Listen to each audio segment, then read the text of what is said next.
जय शिव शंकर, जय भोलेनाथ। हर हर महादेव। प्रिय भक्तों, आप सभी का स्वागत है आपके अपने प्रिय यूट्यूब चैनल संगीता की कथा में। आज हम लेकर आए हैं भगवान शिव को समर्पित अत्यंत पावन और चमत्कारी सोमवार व्रत कथा। मान्यता है कि जो भी श्रद्धा, विश्वास और सच्चे मन से इस कथा को सुनता है, उसके जीवन के दुख धीरे धीरे समाप्त होने लगते हैं। भगवान भोलेनाथ उसकी सभी मनोकामनाएं पूर्ण करते हैं। परिवार में सुख समृद्धि आती है, विवाह में आने वाली बाधाएं दूर होती हैं, संतान सुख प्राप्त होता है और जीवन में शांति का वास होता है। इसीलिए कथा को अंत तक अवश्य सुनें। आइए सच्चे मन से 3 बार बोलें, हर हर महादेव, हर हर महादेव, हर हर महादेव। प्राचीन समय की बात है। हिमालय की तलहटी में स्थित एक सुंदर राज्य था। उस राज्य का राजा धर्मपाल अपनी प्रजा से अत्यंत प्रेम करता था। उसकी रानी का नाम सुमित्रा था। राज्य धन धान्य से परिपूर्ण था। खेतों में लहलहाती फसलें, नदियों में निर्मल जल, मंदिरों में गूंजते शंख और घंटियों की ध्वनि तथा चारों ओर सुख और शांति का वातावरण था। प्रजा अपने राजा की प्रशंसा करती नहीं थकती थी, किंतु राजा और रानी के जीवन में एक गहरा दुख था। वर्षों बीत गए, लेकिन उन्हें संतान का सुख प्राप्त नहीं हुआ। राजा ने अनेक यज्ञ कराए, बड़े बड़े विद्वानों को बुलाया, गरीबों को दान दिया, तीर्थों की यात्रा की, परंतु कोई फल नहीं मिला। धीरे धीरे राजा का मन उदास रहने लगा। रानी रात रात भर भगवान से प्रार्थना करती और आंसुओं से तकिया भिगो देती। महल में सब कुछ था, लेकिन बच्चे की किलकारी नहीं थी। एक दिन एक वृद्ध साधु राजमहल के द्वार पर पहुंचे। उनके मुख पर अद्भुत तेज था। राजा स्वयं उनका स्वागत करके उन्हें राजसभा में ले गया। भोजन और सेवा के बाद राजा ने विनम्र होकर कहा, गुरुदेव, मेरे पास सब कुछ है, लेकिन संतान नहीं है। कृपया कोई उपाय बताइए। साधु ने कुछ देर ध्यान लगाया, फिर मुस्कुराकर बोले, राजन, तुम्हारे भाग्य में सुख अवश्य लिखा है, परंतु उसके द्वार तक पहुंचने के लिए तुम्हें भगवान शिव की शरण में जाना होगा। 16 सोमवार का व्रत करो, श्रद्धा से शिवलिंग का जलाभिषेक करो, गरीबों को भोजन कराओ और सोमवार व्रत कथा सुनो। भोलेनाथ अवश्य प्रसन्न होंगे। राजा और रानी ने उसी क्षण संकल्प लिया। अगले सोमवार से दोनों ब्रह्म मुहूर्त में उठे, स्नान कर स्वच्छ वस्त्र धारण किए, मंदिर पहुंचे। गंगा जल, दूध, दही, शहद, घी और शक्कर से भगवान शिव का अभिषेक किया। बेलपत्र, धतूरा, भांग, सफेद पुष्प और चंदन अर्पित किया। एयूएम नमः शिवाय का हजारों बार जप किया। पूरे दिन व्रत रखा और सायंकाल कथा सुनकर फलाहार किया। इसी प्रकार सोमवार दर सोमवार उनका विश्वास और भी दृढ़ होता गया। आश्चर्य की बात यह थी कि जैसे जैसे व्रत आगे बढ़ता गया, राज्य में भी सुख और समृद्धि बढ़ने लगी। कई वर्षों से सूखे पड़े खेतों में वर्षा होने लगी, व्यापार बढ़ गया, रोग कम होने लगे। लोग कहते, लगता है स्वयं भोलेनाथ इस राज्य पर प्रसन्न हैं। किंतु उसी राज्य में एक धनी व्यापारी रहता था, जिसका नाम धनेश था। उसके पास अपार धन था, लेकिन वह अत्यंत अहंकारी और कंजूस था। वह भगवान की पूजा को व्यर्थ समझता था। जब उसने राजा को सोमवार का व्रत करते देखा, तो उपहास करते हुए बोला, राजा होकर भी उपवास करता है। यदि भगवान होते तो अब तक संतान दे चुके होते। उसकी यह बात सुनकर नगर के वृद्ध ब्राह्मण ने कहा, धनेश, कभी भगवान का उपहास मत करना। उनका न्याय देर से होता है, पर होता अवश्य है। धनेश हंसकर चला गया। उसे अपने धन का घमंड था, लेकिन समय किसी का घमंड अधिक देर तक नहीं रहने देता। कुछ ही दिनों बाद उसके व्यापार में अचानक भारी घाटा होने लगा। समुद्र मार्ग से आने वाले उसके जहाज तूफान में डूब गए। गोदामों में आग लग गई। साझेदार उसे छोड़कर चले गए। जो लोग पहले उसके आगे पीछे घूमते थे, वही अब उससे मुंह मोड़ने लगे। धनेश को पहली बार अपने अहंकार का एहसास हुआ। वह चिंतित होकर नगर के उसी ब्राह्मण के पास पहुंचा और बोला, मुझसे भूल हो गई, अब मुझे क्या करना चाहिए? ब्राह्मण ने शांत स्वर में कहा, भगवान शिव दयालु हैं। सच्चे मन से पश्चाताप करो, सोमवार का व्रत रखो, किसी भूखे को भोजन कराओ, किसी गरीब की सहायता करो। शिवजी के द्वार से कोई खाली नहीं लौटता। उधर राजा और रानी का 16वां सोमवार भी पूर्ण होने वाला था। दोनों ने पहले से कहीं अधिक श्रद्धा से पूजा की। पूरा राज्य शिवमय हो गया। मंदिरों में भजन होने लगे, दीपों की पंक्तियां सजाई गईं। हर घर से एयूएम नमः शिवाय की ध्वनि सुनाई देने लगी। उसी रात रानी ने एक अद्भुत स्वप्न देखा। उन्होंने देखा कि कैलाश पर्वत पर भगवान शिव और माता पार्वती विराजमान हैं। भगवान शिव मुस्कुराकर कह रहे हैं, पुत्री, तुम्हारी भक्ति से मैं अत्यंत प्रसन्न हूं। शीघ्र ही तुम्हारे घर में सुख का दीप जलेगा। सुबह होते ही रानी ने यह स्वप्न राजा को सुनाया। राजा की आंखों में वर्षों बाद आशा की चमक दिखाई दी। दोनों ने हाथ जोड़कर कहा, हे भोलेनाथ, हमें केवल आपकी कृपा चाहिए। जो भी दें प्रसाद समझकर स्वीकार करेंगे। कुछ ही समय बाद पूरे राजमहल में आनंद का वातावरण छा गया। राजवैद्य ने आकर राजा को शुभ समाचार दिया कि रानी मां बनने वाली है। यह समाचार सुनते ही राजा की आंखों से आनंद के आंसू बह निकले। उसने तुरंत पूरे राज्य में मिठाइयां बंटवाईं, गरीबों को वस्त्र दान किए और भगवान शिव के मंदिर में भव्य रुद्राभिषेक का आयोजन कराया। प्रजा भी खुशी से झूम उठी और हर ओर एक ही स्वर गूंजने लगा। समय अपनी गति से आगे बढ़ता रहा। पूरे राज्य में आनंद का वातावरण था। प्रत्येक सोमवार को राजा धर्मपाल और रानी सुमित्रा पहले से भी अधिक श्रद्धा और भक्ति के साथ भगवान शिव का पूजन करने लगे। रानी के गर्भ में पल रहे बालक के लिए वे प्रतिदिन महामृत्युंजय मंत्र का जप करते, शिवलिंग पर गंगा जल अर्पित करते और प्रजा के कल्याण की प्रार्थना करते। राजा ने यह घोषणा कर दी कि राज्य में कोई भी निर्धन भूखा नहीं सोएगा। प्रत्येक सोमवार को राज भंडार से अन्न, वस्त्र और फल गरीबों में बांटे जाने लगे। जो भी व्यक्ति भगवान शिव के मंदिर में आता, उसे प्रसाद अवश्य दिया जाता। धीरे धीरे पूरा राज्य शिव भक्ति में डूब गया। उधर धनेश व्यापारी भी अपने जीवन को बदलने का प्रयास कर रहा था। पहले जो व्यक्ति धन के अहंकार में किसी की सहायता नहीं करता था, वही अब मंदिर की सीढ़ियां साफ करता, साधुओं की सेवा करता और गरीब बच्चों को भोजन कराता। एक दिन वह भगवान शिव के मंदिर में बैठकर आंसुओं से भरी आंखों से बोला, भोलेनाथ, मैंने आपका उपहास किया, आपके भक्तों का अपमान किया। मुझे क्षमा कर दीजिए। मैं अब कभी अभिमान नहीं करूंगा। उसी समय मंदिर के वृद्ध पुजारी उसके पास आए और बोले, बेटा, भगवान शिव का एक नाम आशुतोष है। वे बहुत शीघ्र प्रसन्न हो जाते हैं। जो सच्चे मन से पश्चाताप करता है, उसे वे अवश्य क्षमा करते हैं। लेकिन याद रखना, केवल पूजा करने से नहीं, बल्कि अपने व्यवहार को बदलने से भगवान की कृपा प्राप्त होती है। धनेश ने उसी दिन से सोमवार का व्रत प्रारंभ कर दिया। उसने अपने गोदाम का एक भाग निर्धनों के लिए खोल दिया। जो भी भूखा आता, उसे भोजन मिलता। जो भी असहाय होता, उसकी सहायता की जाती। धीरे धीरे उसका मन शांत होने लगा। आश्चर्य की बात यह थी कि कुछ महीनों बाद उसका व्यापार भी फिर से चलने लगा।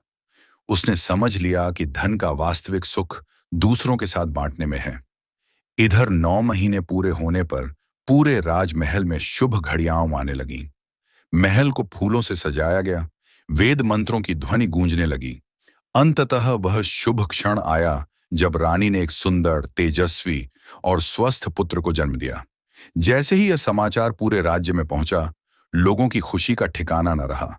मंदिरों में घंटे बजने लगे, स्त्रियां मंगल गीत गाने लगीं, बच्चों ने नाचना शुरू कर दिया। राजा ने हजारों गायों का दान किया, ब्राह्मणों को भोजन कराया और निर्धनों को वस्त्र तथा अन्न वितरित किया। नामकरण संस्कार के दिन अनेक ऋषि मुनि राजमहल पहुंचे। उन्होंने बालक को देखकर कहा, यह बालक केवल राजवंश का उत्तराधिकारी ही नहीं होगा, बल्कि धर्म की रक्षा करने वाला और भगवान शिव का परम भक्त बनेगा। इसका नाम शिवांश रखा जाए। राजा और रानी अत्यंत प्रसन्न हुए। उन्होंने बालक का नाम शिवांश रखा। बचपन से ही शिवांश का मन खेल कूद से अधिक मंदिरों में लगता था। जब भी वह शिवलिंग को देखता, उसकी आंखों में अद्भुत चमक आ जाती। वह अपने छोटे छोटे हाथों से बेलपत्र उठाकर शिवलिंग पर चढ़ाता और भोलेनाथ के सामने बैठकर मुस्कुराता रहता। महल के सभी लोग यह देखकर आश्चर्य करते कि इतना छोटा बालक भी भगवान के प्रति इतना आकर्षित कैसे है। वर्ष बीतते गए। शिवांश बड़ा होने लगा। उसे वेद, शास्त्र, धनुर्विद्या, राजनीति और धर्म का ज्ञान दिया गया। वह जितना पराक्रमी था, उतना ही विनम्र भी था। वह कभी किसी निर्धन का अपमान नहीं करता। यदि किसी को कष्ट में देखता, तो तुरंत उसकी सहायता करता। हर सोमवार वह स्वयं मंदिर जाकर भगवान शिव का अभिषेक करता और कहता, हे प्रभु, मुझे ऐसा बनाइए कि मैं सदैव दूसरों के काम आ सकूं।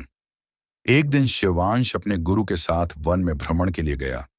वहां उसने देखा कि एक वृद्धा भारी लकड़ियों का गट्ठर उठाए कठिनाई से चल रही है। राजकुमार तुरंत उसके पास पहुंचा और बोला, माता, ये भार मुझे दे दीजिए। वृद्धा ने कहा, बेटा, तुम राजकुमार लगते हो, यह काम तुम्हारा नहीं है। शिवांश मुस्कुराया और बोला, जो दूसरों का दुख कम करे वही सच्चा राजकुमार होता है। उसने लकड़ियों का गट्ठर अपने कंधे पर उठा लिया और वृद्धा को उसके घर तक पहुंचा दिया। वृद्धा की आंखों से आंसू बहने लगे। उसने हाथ जोड़कर कहा, बेटा, भगवान शिव तुम्हें सदैव सुखी रखें। गुरु ने यह सब देखा तो वे अत्यंत प्रसन्न हुए। उन्होंने कहा, राजकुमार, आज तुमने मुझे बता दिया कि तुम्हारे माता पिता की शिव भक्ति सफल हुई है। भगवान का सच्चा भक्त वही है जिसके मन में दया, सेवा और विनम्रता हो। उसी रात भगवान शिव ने राजा धर्मपाल को स्वप्न में दर्शन दिए। उन्होंने कहा, राजन, तुम्हारा पुत्र धर्म के मार्ग पर चल रहा है, लेकिन उसकी परीक्षा अभी शेष है। संसार में बिना परीक्षा के किसी को भी महानता प्राप्त नहीं होती। उसे सदैव सत्य और धर्म का साथ देने की शिक्षा देना। सुबह होते ही राजा ने यह स्वप्न रानी और शिवांश को सुनाया। शिवांश ने अपने माता पिता के चरण स्पर्श किए और बोला, पिताश्री, माताश्री, यदि मेरे जीवन में कभी कठिन समय आए तो मैं भगवान शिव का नाम कभी नहीं छोड़ूंगा। चाहे कैसी भी परीक्षा क्यों ना हो, मैं सत्य और धर्म के मार्ग से नहीं हटूंगा। राजा और रानी ने उसे आशीर्वाद दिया। उन्हें क्या पता था कि बहुत शीघ्र भगवान शिव स्वयं अपने प्रिय भक्त की आस्था की ऐसी परीक्षा लेने वाले हैं जिसकी चर्चा युगों तक भक्त श्रद्धा के साथ करते रहेंगे। वहीं दूसरी ओर राज्य की सीमा के पार एक ऐसा संकट जन्म ले चुका था जो पूरे राज्य की शांति को भंग करने वाला था। आने वाले सोमवार के साथ शिवांश के जीवन का सबसे कठिन अध्याय प्रारंभ होने वाला था और उसी परीक्षा में भगवान भोलेनाथ की असीम कृपा का ऐसा चमत्कार प्रकट होने वाला था जिसे सुनकर प्रत्येक भक्त की आंखें श्रद्धा से भर उठेंगी। आने वाला सोमवार पूरे राज्य के लिए एक नई परीक्षा लेकर आया। प्रातःकाल जब राजमहल में शंखनाद हुआ और राजा धर्मपाल अपने पुत्र शिवांश के साथ भगवान शिव के मंदिर में जलाभिषेक करने पहुंचे, तभी राज्य की सीमा से एक घुड़सवार सैनिक तेजी से दौड़ता हुआ आया। उसके वस्त्र धूल से भरे थे, सांसें तेज चल रही थीं और चेहरे पर चिंता साफ दिखाई दे रही थी। उसने राजा के चरणों में झुककर कहा, महाराज, उत्तर दिशा के घने वन के उस पार रहने वाला क्रूर राजा विक्रांत अपनी विशाल सेना लेकर हमारी सीमा की ओर बढ़ रहा है। उसने कई छोटे राज्यों पर अधिकार कर लिया है और अब उसकी दृष्टि हमारे राज्य पर है। राजसभा तुरंत बुलाई गई। सभी मंत्री, सेनापति और विद्वान उपस्थित हुए। कुछ मंत्रियों ने कहा, महाराज, हमें तुरंत युद्ध की तैयारी करनी चाहिए। कुछ ने कहा, पहले संधि का प्रयास करना उचित होगा। राजा धर्मपाल ने शांत स्वर में कहा, हम कभी किसी पर अन्याय नहीं करते, इसलिए पहले शांति का मार्ग अपनाएंगे। यदि शत्रु धर्म का सम्मान करेगा तो युद्ध नहीं होगा, लेकिन यदि वह निर्दोष प्रजा पर आक्रमण करेगा तो उसकी रक्षा करना हमारा कर्तव्य होगा।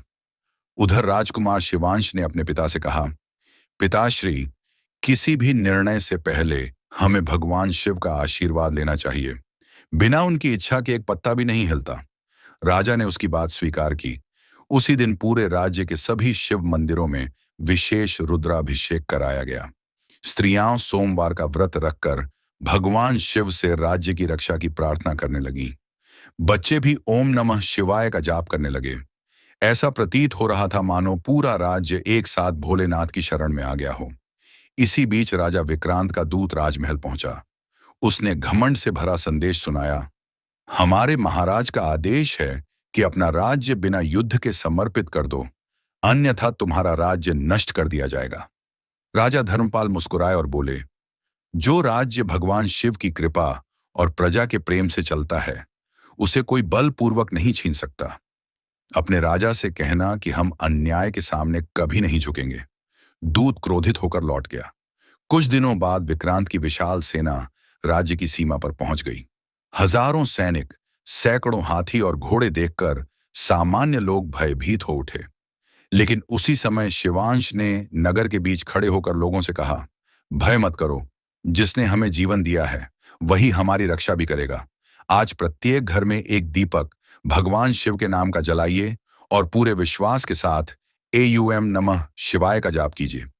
उस रात पूरे राज्य में एक भी घर ऐसा नहीं था जहां भगवान शिव का नाम न लिया गया हो। मंदिरों की घंटियां देर रात तक बजती रहीं। वातावरण में भक्ति और विश्वास की ऐसी शक्ति फैल गई कि लोगों के मन का भय धीरे धीरे समाप्त होने लगा। उधर शत्रु शिविर में राजा विक्रांत अपनी विजय का उत्सव मनाने की तैयारी कर रहा था। उसने हंसते हुए कहा, कल सूर्योदय होते ही यह राज्य मेरा होगा। इनके भगवान भी इन्हें नहीं बचा पाएंगे। लेकिन उसी रात एक अद्भुत घटना घटी। राजा विक्रांत ने स्वप्न में देखा कि कैलाश पर्वत के समान ऊंचे एक दिव्य पुरुष त्रिशूल हाथ में लिए उसके सामने खड़े हैं। उनकी जटाओं से गंगा प्रवाहित हो रही है, मस्तक पर अर्धचंद्र सुशोभित है और तीसरे नेत्र से अग्नि की ज्वाला निकल रही है। उनकी गर्जना से पूरा आकाश कांप उठा। दिव्य स्वर गूंजा, विक्रांत, अहंकार मनुष्य का सबसे बड़ा शत्रु है। धर्म की रक्षा करने वालों पर अन्याय करने का प्रयास मत कर। लौट जा, अन्यथा तेरा अभिमान ही तेरे विनाश का कारण बनेगा। भय से विक्रांत का शरीर कांपने लगा। अचानक उसकी नींद खुल गई। उसका पूरा शरीर पसीने से भीगा हुआ था। उसने किसी से अपना स्वप्न नहीं बताया, लेकिन उसका मन विचलित हो उठा। सुबह युद्ध प्रारंभ हुआ। दोनों ओर से शंखनाद हुआ। सैनिक आगे बढ़े। तभी अचानक आकाश में काले बादल छा गए। तेज गर्जना होने लगी। ऐसी वर्षा शुरू हुई जैसी वर्षों में कभी नहीं हुई थी। शत्रु सेना के रथ कीचड़ में धंसने लगे। हाथी आगे नहीं बढ़ पा रहे थे। घोड़े बेकाबू हो गए। दूसरी ओर राजा धर्मपाल की सेना सुरक्षित रही, क्योंकि वे ऊंचे स्थान पर डटे हुए थे। विक्रांत ने इसे संयोग समझा और स्वयं तलवार लेकर आगे बढ़ा। तभी उसके सामने एक विशाल सफेद बैल प्रकट हुआ। उसकी आंखों में अद्भुत तेज था। वह किसी साधारण पशु जैसा नहीं लगता था। विक्रांत का घोड़ा उसे देखते ही भयभीत होकर पीछे हट गया। अगले ही क्षण वह बैल जंगल की ओर चला गया और देखते ही देखते अदृश्य हो गया। यह दृश्य देखकर विक्रांत को रात का स्वप्न याद आ गया। उसके हाथ से तलवार छूट गई। उसने मन ही मन कहा, क्या सचमुच भगवान शिव इस राज्य की रक्षा कर रहे हैं? उधर राजकुमार शिवांश ने अपनी सेना से कहा, जो शत्रु हथियार छोड़ दे उस पर कभी प्रहार मत करना। धर्म हमें विजय के साथ दया भी सिखाता है। युद्ध कुछ समय के लिए रुक गया। विक्रांत अपने शिविर में लौट आया। उसका मन अब पहले जैसा कठोर नहीं रहा था। रात भर वह सो नहीं पाया। उसके भीतर पश्चाताप और अहंकार का संघर्ष चलता रहा। अंततः उसने निश्चय किया कि अगले दिन वह अकेले राजा धर्मपाल से मिलने जाएगा, क्योंकि अब उसे सत्य जानना था कि आखिर ऐसा कौन सा बल है जिसने बिना युद्ध किए उसकी पूरी सेना का साहस तोड़ दिया। वहीं दूसरी ओर भगवान शिव अपने परम भक्त शिवांश की अंतिम और सबसे कठिन परीक्षा की तैयारी कर रहे थे, जिसके बाद पूरे राज्य में ऐसा चमत्कार होने वाला था जिसे सुनकर हर शिव भक्त का हृदय भक्ति से भर उठेगा। अगले दिन प्रातः काल जब सूर्य की पहली किरणें धरती पर पड़ीं, तब राजा विक्रांत ने अपने राजसी वस्त्र त्याग दिए और साधारण वेश धारण करके अकेले ही राजा धर्मपाल के महल की ओर प्रस्थान किया। उसके मन में अब युद्ध की ज्वाला नहीं थी, बल्कि सत्य को जानने की तीव्र इच्छा थी। महल के द्वार पर पहुंचकर उसने प्रहरी से कहा, मैं राजा धर्मपाल से एकांत में मिलना चाहता हूं। राजा धर्मपाल ने जब उसे देखा तो बिना किसी क्रोध के उसका स्वागत किया। विक्रांत ने सिर झुकाकर कहा, राजन, मैं युद्ध करने आया था, परंतु अब मेरे मन में केवल एक प्रश्न है। तुम्हारी शक्ति का रहस्य क्या है? मेरी सेना विशाल थी, मेरे पास अधिक धन था, अधिक हथियार थे, फिर भी मैं भीतर से हार गया। ऐसा क्यों हुआ? राजा धर्मपाल मुस्कुराए और बोले, विक्रांत, हमारी शक्ति तलवार में नहीं, भगवान शिव पर अटूट विश्वास में है। जब राजा और प्रजा दोनों धर्म के मार्ग पर चलते हैं, जब किसी निर्धन की आह नहीं लगती, जब किसी भूखे को भोजन मिलता है, जब किसी असहाय की सहायता की जाती है, तब स्वयं महादेव उस राज्य की रक्षा करते हैं। इतने में राजकुमार शिवांश भी वहां आ पहुंचा। उसने विक्रांत को प्रणाम किया। विक्रांत आश्चर्यचकित रह गया। उसने कहा, मैं तुम्हारा शत्रु हूं, फिर भी तुम मुझे प्रणाम कर रहे हो? शिवांश ने शांत स्वर में उत्तर दिया, शत्रुता कर्मों से होती है, आत्मा से नहीं। यदि किसी के हृदय में परिवर्तन आ जाए तो वह शत्रु नहीं, मित्र बन सकता है। ये शब्द सुनकर विक्रांत की आंखें भर आईं। उसने अपनी तलवार राजा धर्मपाल के चरणों में रख दी और बोला, आज से मैं किसी निर्दोष पर आक्रमण नहीं करूंगा। मैं अपने राज्य में भी धर्म और न्याय का पालन करूंगा। उसी समय महल के बाहर अचानक एक वृद्ध सन्यासी आए। उनकी लंबी जटाएं थीं, हाथ में कमंडल था और चेहरे पर अद्भुत तेज था। उन्होंने राजा से कहा, राजन, क्या मुझे कुछ जल मिलेगा?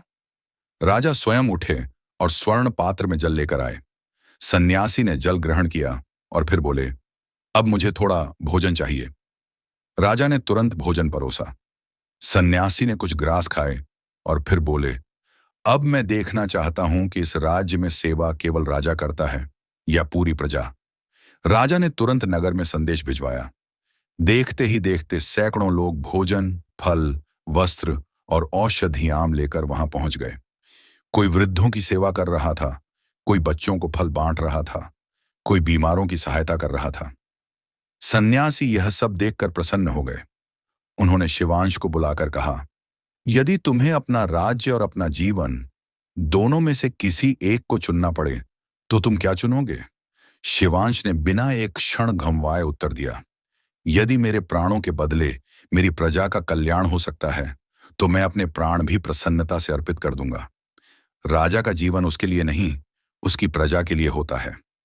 सन्यासी मुस्कुराए लेकिन बोले कुछ नहीं। उन्होंने सबको अगले सोमवार प्रातःकाल शिव मंदिर में आने का आदेश दिया और स्वयं वहां से चले गए। पूरे राज्य में यह समाचार फैल गया। अगले सोमवार ब्रह्म मुहूर्त से ही मंदिर में भक्तों की भीड़ उमड़ पड़ी। राजा धर्मपाल, रानी सुमित्रा, राजकुमार शिवांश, राजा विक्रांत और समस्त प्रजा भगवान शिव के समक्ष हाथ जोड़कर खड़ी थी। मंदिर में रुद्राभिषेक प्रारंभ हुआ। एयूएम नमः शिवाय का अखंड जाप गूंजने लगा। वातावरण इतना दिव्य हो गया कि प्रत्येक व्यक्ति के मन से भय और चिंता समाप्त होने लगी। उसी समय वही वृद्ध सन्यासी मंदिर के गर्भगृह में प्रवेश कर गए। उन्होंने शिवलिंग पर गंगा जल अर्पित किया और आंखें बंद करके ध्यान में लीन हो गई। अचानक मंदिर के भीतर तेज प्रकाश फैलने लगा। घंटियां बिना किसी के स्पर्श के स्वयं बजने लगीं। सुगंधित पुष्पों की वर्षा होने लगी। सभी लोग आश्चर्य से इधर उधर देखने लगे। धीरे धीरे वह वृद्ध सन्यासी अपने वास्तविक दिव्य स्वरूप में प्रकट होने लगे। उनकी जटाओं से गंगा प्रवाहित होने लगी। मस्तक पर अर्धचंद्र चमकने लगा। गले में सर्प लिपटा दिखाई दिया। हाथ में त्रिशूल और डमरू सुशोभित हो गए। पूरा मंदिर दिव्य प्रकाश से भर गया। सभी भक्त एक साथ भूमि पर दंडवत लेट गए। राजा धर्मपाल, रानी सुमित्रा, शिवांश और विक्रांत की आंखों से आनंद के आंसू बहने लगे। स्वयं भगवान भोलेनाथ उनके सामने प्रकट हो चुके थे। भगवान शिव ने मधुर स्वर में कहा, हे मेरे भक्तों, मैंने तुम्हारी भक्ति, सेवा, दया और सत्य की परीक्षा ली थी। जिसने केवल पूजा की उसे पुण्य मिला, जिसने सेवा की उसे मेरा आशीर्वाद मिला, और जिसने बिना किसी स्वार्थ के दूसरों के सुख को अपना सुख माना वह मुझे सबसे अधिक प्रिय हुआ। यह सुनकर पूरा मंदिर हर हर महादेव के जय घोष से गूंज उठा। लेकिन भगवान शिव ने आगे जो वरदान दिया उसने वहां उपस्थित प्रत्येक व्यक्ति के जीवन की दिशा ही बदल दी। वही वरदान आने वाले समय में इस राज्य को पूरे आर्यावर्त में धर्म, करुणा और समृद्धि का सबसे महान उदाहरण बनाने वाला था। भगवान शिव के दिव्य स्वरूप के दर्शन होते ही पूरा मंदिर हर हर महादेव के जय घोष से गूंज उठा। ऐसा प्रतीत हो रहा था मानो स्वयं कैलाश का दिव्य वातावरण पृथ्वी पर उतर आया हो। भगवान के श्री चरणों में राजा धर्मपाल, रानी सुमित्रा, राजकुमार शिवांश, राजा विक्रांत और समस्त प्रजा नतमस्तक हो गई। किसी की आंखों से आनंद के आंसू बह रहे थे तो कोई भाव विभोर होकर एयूएम नमः शिवाय का जाप कर रहा था।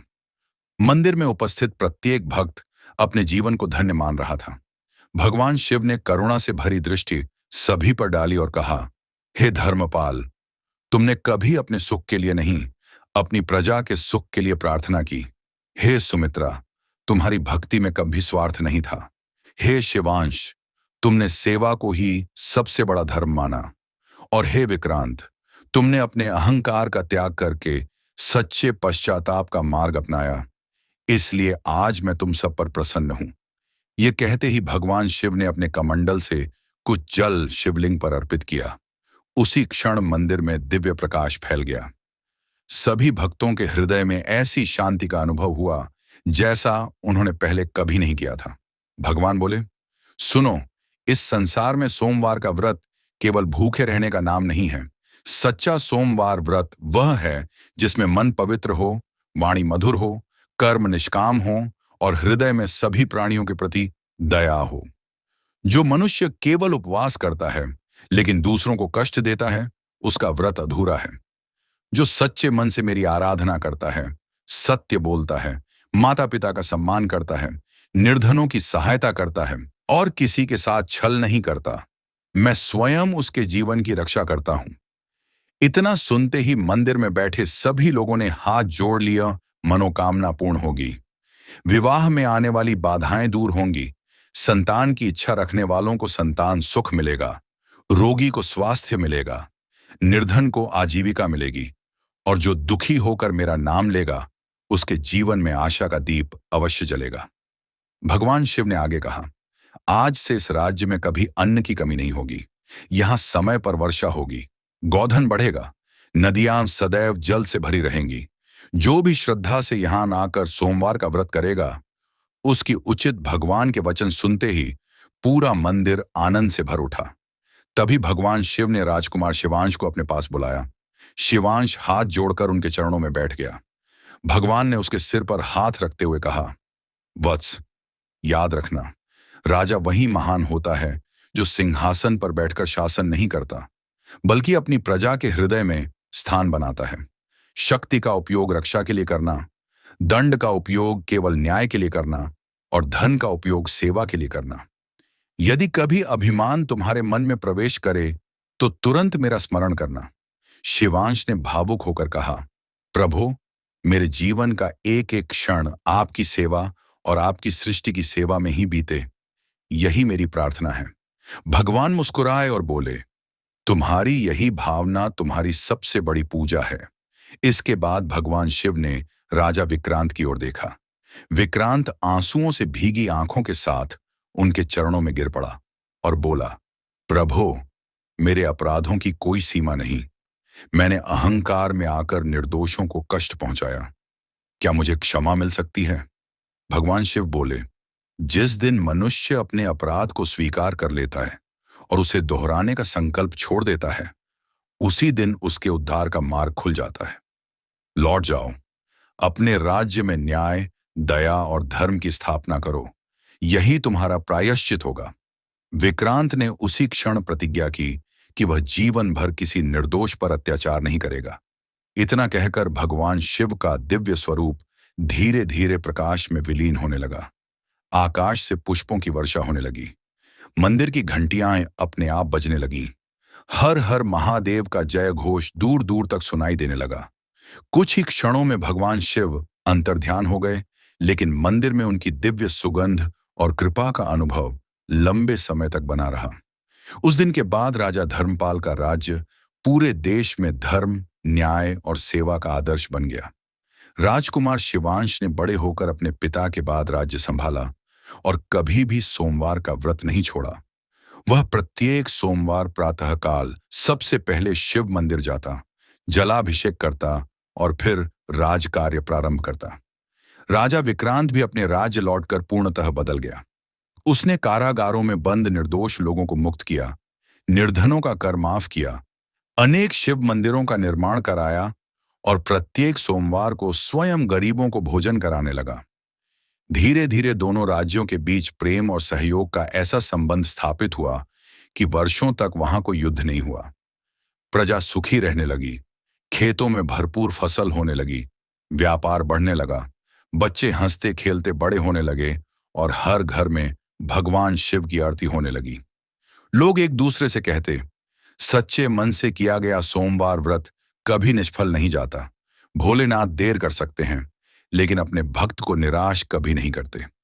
इसीलिए कहा गया है कि जो श्रद्धा, विश्वास और निर्मल मन से सोमवार का व्रत करता है, भगवान शिव का अभिषेक करता है, बेलपत्र अर्पित करता है, एयूएम नमः शिवाय का जाप करता है, सोमवार व्रत कथा सुनता या सुनाता है और अपने सामर्थ्य के अनुसार किसी जरूरतमंद की सहायता करता है, उसके जीवन में धीरे धीरे सभी प्रकार के दुख दूर होने लगते हैं। भगवान शिव उसकी उचित मनोकामनाएं पूर्ण करते हैं और उसके जीवन में सुख, शांति, समृद्धि तथा आध्यात्मिक उन्नति का मार्ग प्रशस्त करते हैं। इसी मंगल कामना के साथ यह पावन सोमवार व्रत कथा यहीं पूर्ण होती है।